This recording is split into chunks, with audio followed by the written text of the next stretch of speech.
CPM party జాతీయ నాయకులు comrade Sitaram Yechury గారి సెప్టెంబర్ 12వ తేదీన ఎయిమ్స్ హాస్పిటల్లో మరణించారు.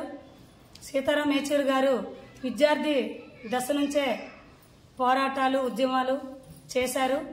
ఆయన ప్రజల కోసం, పేదల కోసం, విద్యార్థుల కోసం, కార్మికుల కోసం ఎన్నో పోరాటాలు చేశారు. ఆయన ఈరోజు మన మధ్యలో లేకపోవడం చాలా బాధాకరం.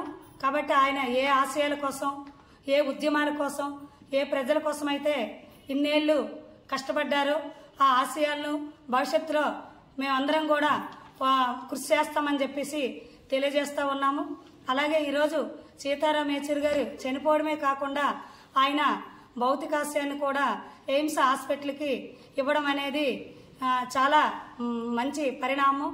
ఇది చాలా అందరికీ దీనిగా ఉన్నది. కాబట్టి మేమందరం కూడా ఆయన ఏవైతే ఆశయాలు, ఆయన ఉద్యమాలు చేశారో వాటన్నింటిని కూడా భవిష్యత్తులో మేమందరం కూడా దాన్ని ముందుకు తీసుకెళ్తామని చెప్పేసి ఈ సందర్భంగా తెలియజేస్తా ఉన్నాం. నా పేరు అల్లు మహాలక్ష్మి, సిఐటి జిల్లా ఉపాధ్యక్షురాలు.